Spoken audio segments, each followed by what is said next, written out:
Le pire, c'est que lui, il ferme la chaîne, et puis je suis sur M6, il passe de la 8 à la 9. Voilà, ça.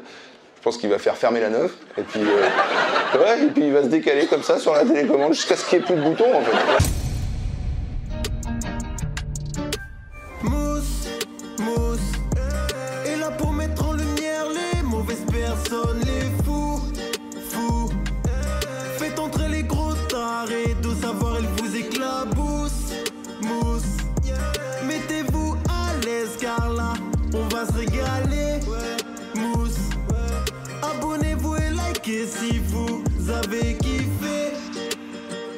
Ouais, c'est Mousse, bienvenue aujourd'hui pour une nouvelle vidéo et j'espère que tout le monde va bien. Aujourd'hui, on va parler d'un scénario qui est né après un événement inattendu, le non-renouvellement de transmission sur la TNT pour la chaîne C8. Un événement qui a beaucoup fait parler, qui a divisé même au sein des médias, des Français, voire même des politiques. Certains étaient très mécontents de cette décision, qu'ils jugeaient arbitraire et complètement injuste, et d'autres, au contraire, se réjouissaient de voir la disparition de cette chaîne appartenant au groupe Bolloré. D'ailleurs, si on va même un petit peu plus loin, la plupart des personnes qui étaient contentes de cette décision, c'était surtout destiné à l'émission Touche pas à mon poste, voire à son présentateur star, Cyril Hanouna. Et si vous n'êtes pas forcément d'accord, il n'y a pas de souci, je peux l'entendre, je peux le comprendre, mais répondez à cette question dans votre tête. Si demain le présentateur de TPMP avait changé, est-ce que ça aurait changé la donne pour vous? Si vous répondez « ça dépend le présentateur » ou « oui », c'est que pour vous, le problème, c'était Cyril Hanouna. Et avec la disparition de C8, plein de sujets sont venus sur la table. Que vont devenir les 400 salariés de C8? Quid de TPMP l'année prochaine? Ou encore, par exemple, est-ce que c'est la fin pour Cyril Hanouna? Et il faut être honnête, si beaucoup de personnes se sont réjouies de l'arrêt de la chaîne C8, c'est surtout parce qu'ils pensaient que ça allait atteindre le présentateur de l'émission Touche pas à mon poste. Alors voici la question qu'on va se poser aujourd'hui. Et si Cyril Hanouna était le grand gagnant de cette énorme bins? Avant de partir pour cette nouvelle vidéo, c'est le moment de soutenir la chaîne et moi-même en mettant votre plus gros pouce bleu, votre meilleur commentaire, n'oubliez pas de s'abonner et d'activer la cloche pour pas rater les prochaines vidéos. On fait de même sur la chaîne secondaire, la chaîne Laurent de la Mousse, vous avez des vidéos actualités quasi quotidiennes. On me rejoint sur Instagram, sur TikTok, sur Twitch pour pas rater les lives du dimanche soir à 21h30. Et maintenant que tout ça est fait, on va chercher à boire, à manger, on se met à l'aise. Et moi je m'occupe du reste. Avant de partir, juste une petite précision, vous avez le programme comme ça de la semaine prochaine. Vendredi et mardi, je vais vous faire une très grosse vidéo, donc elle sera en deux parties comme d'habitude, sur la disparition de la chaîne C8. J'attendais que ce soit la fin pour pouvoir faire une belle vidéo parce qu'il y a pas mal de choses à dire, que ce soit au niveau de l'histoire de la chaîne et des derniers événements. Donc voilà, vendredi, mardi, vous avez le sujet. Pour répondre à cette question, est-ce que Cyril Hanouna ne serait pas le gagnant dans cette histoire? Il faut revenir un petit peu sur l'histoire de l'émission Touche pas à mon poste. J'en ai déjà parlé dans d'autres vidéos, donc on va faire ça de manière plus brève. L'émission Touche pas à mon poste, elle a débuté en avril 2010 sur France 4, elle a été créée et elle est présentée par Cyril Hanouna. À savoir que l'émission est produite par la société de production H2O Productions. La société H2O Productions a été créée en mars 2010, donc juste un mois avant le lancement de l'émission Touche pas à mon poste. C'est Cyril Hanouna qui a créé la société H2O Productions avec l'aide de Yannick Bolloré, le fils de tonton Bolloré. À la base, le concept de l'émission, il est simple, c'est des débats sur l'actualité des médias, du divertissement et des séquences humoristiques. L'émission gagne rapidement en popularité grâce à son ton décalé, parfois controversé, et à l'apparition de diverses polémiques. L'émission a vu défiler de nombreux chroniqueurs qui débattent donc des sujets d'actualité médiatique, tout en participant à des jeux et des défis. Le boss de l'émission, celui au centre du dispositif, c'est bien Cyril Hanouna, et il a su trouver son public avec son style d'animation énergique et parfois provocateur. En 2012, l'émission a été transférée donc sur D8, renommée plus tard C8, une chaîne du groupe Canal+, où elle a atteint une audience beaucoup plus large. TPMP s'est imposé comme un rendez-vous quotidien pour de nombreux téléspectateurs en France, devenant l'une des émissions phares de la télévision française en access prime time. Au fil des années, TPMP a été le théâtre de nombreux moments mémorables, bons comme mauvais, incluant des éclats de rire, des débats houleux, des polémiques, des moments d'émotion, mais malgré les critiques et les controverses, notamment concernant le traitement de certains sujets et le comportement de l'animateur, l'émission reste un pilier de la télévision française. L'émission est devenue incontournable et a placé son animateur, qui est également le producteur de l'émission, dans un fauteuil. Quand Cyril Hanouna arrive sur D8 en 2012, il a signé un contrat de 19 millions d'euros par an. Mais vu que son contrat s'expire mi-mai 2016 et que certaines chaînes comme TF1 ou M6 se sont positionnées pour récupérer l'émission TPMP, il a fallu négocier. Et quand tu produis et présentes une émission qui cartonne comme ça, c'est toi qui as les cartes en main. C'est pourquoi Vincent Bolloré a accepté de débourser 50 millions d'euros par an sur 5 ans, soit au total 250 millions d'euros. Ce montant a été assez mal perçu et surtout compris. Le problème, c'est pas Maxime Nicole. Le problème, c'est pas Maxime Nicole. Le problème est chez les responsables qui, depuis 40 ans, n'auraient pas de chômage de masse, qui, comme vous l'avez dit, entre 10 000 et 15 000 morts chaque année. Entre 10 000 et 15 000 morts chaque année. N'oubliez pas ça. Et c'est pas parce que vous n'êtes pas exposé au chômage, ce n'est pas parce que les hommes politiques ne sont pas exposés au chômage qu'on peut dire que... Vous faites quoi, vous? Moi, je suis avocat et je suis au RSA. Mais vous faites quoi, vous, pour les gens qui sont au chômage? Je me bats, je défends des gens gratuitement, des gilets jaunes qui sont en difficulté, qui sont mis... Vous faites quoi? Oui, je défends des gilets jaunes gratuitement. Tous les jours. Tous les jours. Je gagne pas 250 millions d'euros en 5 ans pour faire cette émission. Je ne gagne pas 250 millions d'euros en 5 ans, espèce d'abruti. C'est le contrat que vous avez signé avec Bolloré. Espèce d'abruti, je ne gagne pas 250 millions d'euros. Alors non, Cyril Hanouna n'a jamais gagné 50 millions d'euros sur C8. Je pense qu'il y a des gens qui ont compris ça, mais c'est peut-être par un manque d'informations, un manque de connaissances, c'est pas qu'ils sont abrutis. Mais voilà, les 50 millions d'euros, c'était pour sa boîte de production H2O Productions. À savoir qu'en juillet 2012, Cyril Hanouna cède 92% de ses parts à l'entreprise Banijé. Et c'est pas un montant qui tombe juste dans les poches de l'entreprise, c'est un montant qui est utilisé pour produire les émissions Touche pas à mon poste. C'est pour produire des émissions. Allez, sors du plateau, tu dis des conneries. Non mais qu'un abruti. Vous sortez ceux qui vous mettent ça. Pas du tout, mais tu dis des bêtises. Si vous voulez, on peut un petit peu rentrer dans les chiffres. Combien coûte la production d'une émission ne touche pas à mon poste? Voici le présentateur qui révèle les chiffres. Alors attention, les chiffres datent d'il y a 9 ans. La vérité, c'est dans les prix normaux des émissions. Quotidien fait à peu près 110 000 euros. Oui, touche pas à mon poste doit faire 90 000 euros. Donc je vous le dis. Vous vendez 90 000 euros l'émission? Parce qu'on est très mal payé. Vous vendez 90 000 euros. Vous avez dit beaucoup moins.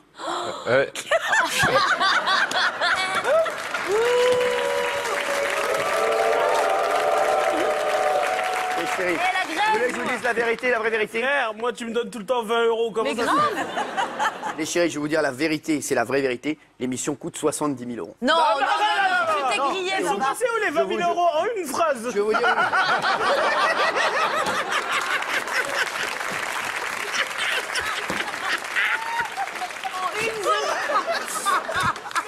J'ai besoin de faire quelques assouplissements pour vous répondre.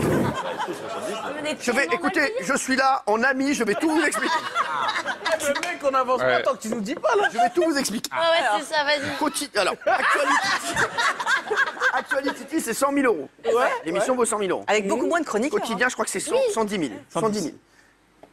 Touche pas mon poste. Est-ce qu'on doit parler de cette émission? S'il vous plaît, s'il vous plaît. Non mais... S'il vous plaît. Il est mal. S'il vous plaît. Tu vends l'émission 9 plaques. Il en revient pas.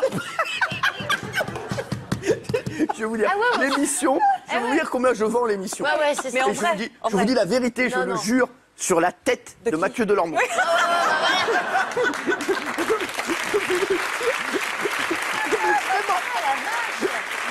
Je vous le jure, je vends l'émission et vous pourrez vérifier tout ce que vous voudrez. Appelez même Renaud Revel, le grand maître de la télévision. Je vends l'émission 70 000 euros. Non. T'as dit 90, tu passes à 70, frère. C'est la première fois que vous vous trompez sur les chiffres, c'est bizarre. Ouais, grave. Je vais vous dire pourquoi j'ai dit 90. Parce que j'ai fait preuve d'un excès d'honnêteté. Ah, c'est un moyen technique. Et Dieu sait que ça m'arrive pas souvent. Je vais vous dire pourquoi, s'il vous plaît, on se calme un peu. Rajouter la TVA. Non, les moyens techniques. Pas du tout, parce que moi je fournis tout. Vous avez rajouté la marge. Pas du tout. C'est que C8, c'est une chaîne qui a beaucoup de gens qui sont en CDI. Et donc, ils nous fournissent tous les techniciens, tous les moyens techniques. Voilà, donc en fait, elle doit coûter entre 85 000 et 90 000 euros par jour. C'est la quotidienne la moins chère du PAF, je vous le dis, vous pouvez vérifier. D'accord? Et si vous trouvez mieux ailleurs, je vous rembourse la différence.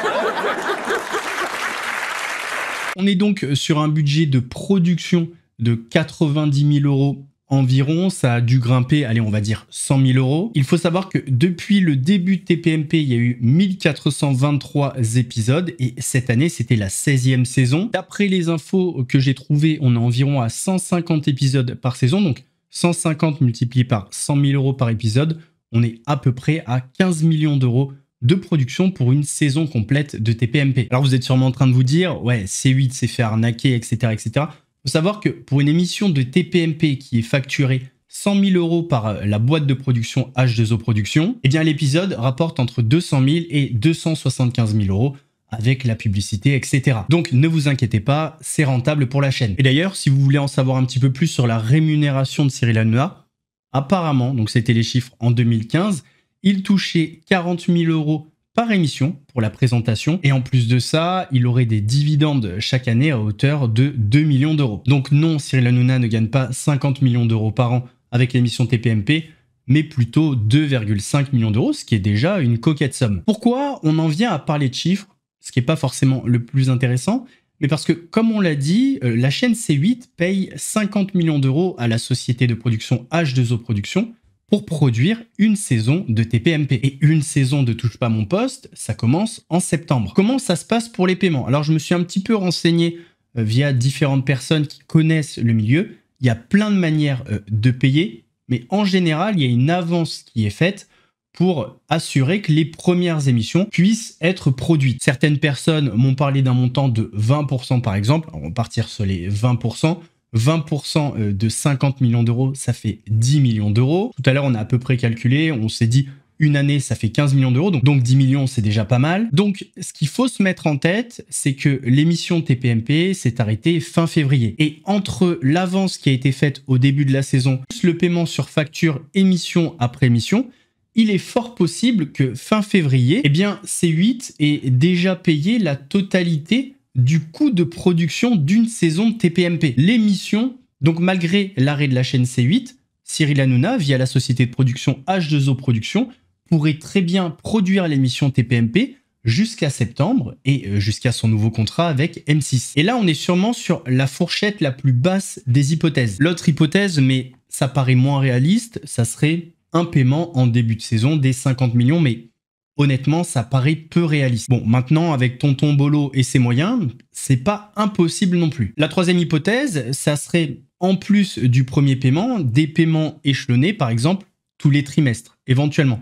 Parce que TPMP, c'est une machine à cash, tu peux facilement anticiper les audiences et les revenus publicitaires. Surtout que l'émission, c'est 50% des revenus publicitaires de la chaîne C8. C'est monumental. Alors, j'ai peut-être oublié de faire un rappel. Le coût de production, ça comprend la location, par exemple, des studios, ça comprend les salaires des chroniqueurs, les coiffeurs, les agents de sécurité, etc., etc. Et encore, ce qu'il faut se dire, c'est qu'avec la chaîne C8, c'est qu'elle mettait à disposition des techniciens qui étaient employés par la chaîne. Donc ça, c'est même pas dans les coûts de production. Enfin, ce qu'il faut comprendre avec les coûts de production d'une émission, c'est que ça comprend tout, même les salaires. Même si Cyril Hanouna a sûrement d'autres clauses concernant l'audience, les revenus publicitaires, mais ça, c'est encore autre chose. Et ça, c'est même quasi sûr parce qu'il y a peut-être une info que vous n'avez pas. En fait, Cyril Hanouna, sur le plateau, regarde très souvent son téléphone. Vous l'avez sûrement remarqué. Eh bien, dites-vous que quand il regarde son téléphone, il regarde les courbes d'audience, les réactions sur Twitter, sur les différents réseaux sociaux. Et quand il voit qu'un sujet fait de l'audience, il le fait tirer volontairement. Vous avez compris pourquoi. En fait, la disparition de la chaîne C8 fait quand même beaucoup de dommages collatéraux et pas mal de victimes. On a en premier lieu tous les salariés de la chaîne, les techniciens qui travaillaient, et ça représente environ 400 personnes. On a également les présentateurs des autres émissions. Merci beaucoup William pour toutes ces années passées ensemble. Merci de votre confiance. Merci aussi de donner une parole aux animaux. Pardon, je suis très émue parce que depuis toutes ces années, vous mettez les animaux en avant. Et donc merci, merci, merci beaucoup. Voilà, merci aussi Vincent Bolloré qui m'a donné cette chance, qui a cru en moi pendant toutes ces années. Et merci à cette équipe. C'était en quelle année ça, avec Vincent? C'est en 2005. Avec 2005. Caroline, avec Caroline, on a ouvert la chaîne dans Direct Matin et moi dans Gym Direct. Et après, on a continué avec les animaux. Et il a toujours cru en moi, en nous. Et il s'est pas trompé, hein? Il s'est pas trompé. Hein? Elles appellent leur mari en disant, tu sais, je suis enceinte. C'est ça. Donc, vous voyez la proximité que nous avons les uns avec les autres. Mon papa de cœur. Je vous oublierai jamais. J'oublierai jamais votre élégance, votre bienveillance, votre classe légendaire. Du premier au dernier jour. Vraiment, c'était un bonheur de travailler avec vous. Je suis en train de broyer la main d'Anto. Et ma dernière pensée va aux téléspectateurs. Au revoir, mes enfants. Wow. Alors, c'est le moment de se dire au revoir. Je précise qu'il n'y a pas de bonne compagnie qui se quitte. Donc, on va tout faire pour se retrouver un jour. Vous et nous tous. Je voudrais dire merci à Vincent Bolloré qui m'a fait venir ici il y a 8 ans. Et à qui j'ai dit oui tout de suite, parce que c'était lui. Et puis merci à ceux qui m'ont permis de travailler ici en toute liberté. Des attitudes, une ambiance qui viennent contraster avec la dernière de l'émission Touche pas à mon poste sur la chaîne C8. Je voudrais remercier mon Franck Capieto d'amour que j'aime, mon Gérald Brisviri, Maxime Sada, qui a été formidable aussi. Et encore, ces dernières heures, ils ont été formidables. Bien entendu, je voudrais remercier mon ami que j'aime, Yannick Bolloré, qui est mon ami fidèle, et c'est que ça restera toujours mon ami, qui pourra toujours compter sur moi, et bien entendu celui que je considère comme mon grand frère, Vincent Bolloré, qui a toujours été à mes côtés, et qui est voilà, quelqu'un qui compte énormément dans ma vie et qui comptera, bien entendu, toujours. Il m'a dit qu'il avait une très bonne technique. En tout cas, tu es très beau, mon chéri. Bien entendu, tous les gens de Sécu, voilà, et tout le monde, tous ceux qui ont travaillé avec moi, même Diego, qui a travaillé avec moi des années, voilà, qui n'est plus avec moi maintenant, mais voilà, et Benny, qui doit être là, qui doit se cacher. Merci à tous. De l'émotion, certainement, mais pas de larmes. L'ambiance n'était clairement pas la même que dans les autres émissions de la chaîne. Et ce, pour une bonne raison, c'est que pour certains, c'était la fin d'une émission, d'une ère. Pour Cyril Hanouna et l'émission Touche pas à mon poste, c'est pas la fin.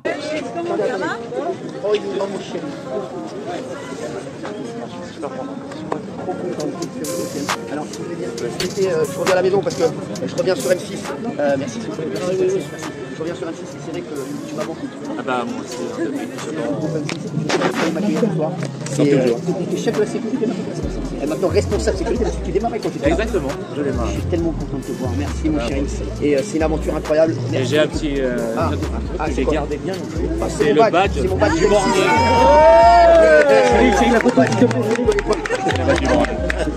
Bravo! Et oui, il arrive dans le groupe M6. Alors pour l'instant, on n'a pas les chiffres, mais ce qu'il faut comprendre, c'est qu'à l'époque, M6 et TF1 s'étaient positionnés et avaient fait une offre de 40 millions d'euros, mais C8 avait surenchéri, avait proposé les fameux 50 millions d'euros par an. Donc aujourd'hui, il est fort possible qu'on soit dans ces eaux-là, aux alentours des 40 millions d'euros. Donc je vais vous repartager la théorie que je vous ai dit tout à l'heure. Pour moi, C8 a donné une avance en septembre pour produire cette saison 16. À mon avis, l'avance était assez conséquente et permettait quasiment de produire toute une année de Touche pas à mon poste. Ensuite, la société de production a été payée sur facture, émission après émission, et pour moi, à la fin février, au 28 février, la chaîne C8 a donné de quoi produire la totalité de la saison 16 de l'émission Touche pas à mon poste. Et ce qui vient corroborer un petit peu cette théorie, c'est le fait que d'un coup, TPMP bascule sur YouTube. Alors oui, l'émission TPMP sur YouTube a été un carton. Sur YouTube, il y a eu jusqu'à 282 000 spectateurs. Sur l'application MyCanal, 118 000 au plus fort de la soirée. Donc c'est pas mal du tout, mais quand on sait que l'émission coûte 100 000 euros à produire,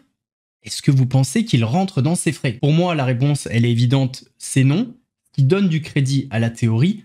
Pour moi, il avait déjà de quoi produire toute la saison 2016 via les paiements de C8. Aujourd'hui, il produit sur YouTube, il peut produire sur n'importe quelle plateforme. De toute façon, les frais de production sont déjà payés. Donc tout ce qu'il va faire sur YouTube en termes d'audience, c'est que du plus pour sa société de production. Et là, encore une fois, on est sur la fourchette la plus basse parce que si ça se trouve, il a des accords avec le groupe Canal, ce qui fait qu'ils vont devoir payer jusqu'au bout ce qu'ils lui doivent. Enfin, dans tous les cas, il est gagnant. Il est gagnant en termes d'image et vis-à-vis des personnes qui voulaient le voir disparaître parce qu'il est encore plus présent, il est encore plus libre parce que sur YouTube, il n'y a pas d'Arcom. Regardez cette séquence par exemple. Les doigts sales, hein.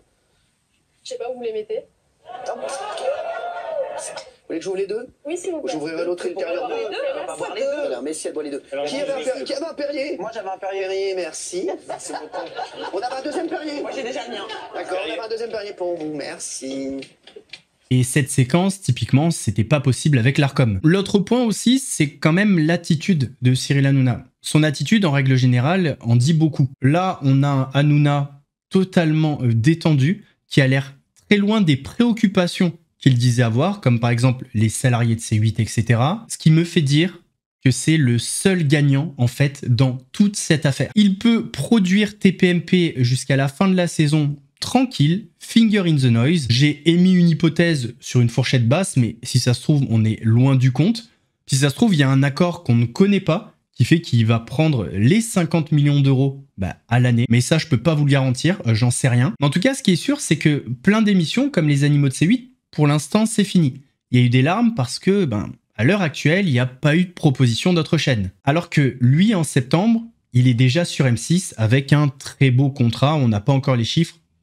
À mon avis, on va être aux alentours des 40 millions d'euros. Donc je vais vous faire la finalité et la morale de manière assez rapide.